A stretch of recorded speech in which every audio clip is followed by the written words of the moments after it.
To fix a Goodman air conditioning unit that is not cooling, several potential causes must be considered, including a faulty capacitor, a defective condenser fan motor, or a damaged contactor.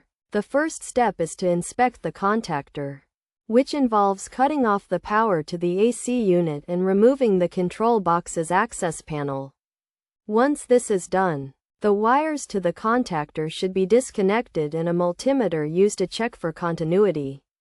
If there is no continuity, the old contactor must be removed, and a new one aligned and secured with screws before reconnecting the wires and replacing the access panel. The power to the unit can then be restored, and the problem should be checked to see if it persists. If the issue continues, the capacitor should be inspected. This requires shutting off the power to the AC unit, removing the relay access cover, and locating the capacitor to check for any signs of damage, such as bulging or leaks. A multimeter should be used to measure continuity. If there is none, the capacitor must be discharged using an insulated screwdriver before disconnecting the wires and removing the mounting screws. The replacement capacitor can then be aligned and secured in place, and the wires reconnected before reattaching the relay cover.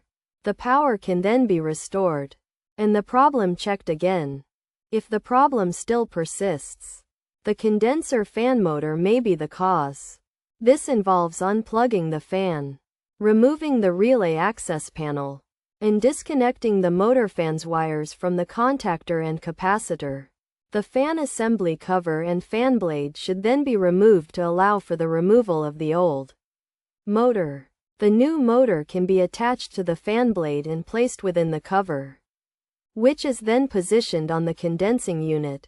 The wires should be connected to the contactor and capacitors, and the fan cover and relay access panel secured before restoring power to the unit.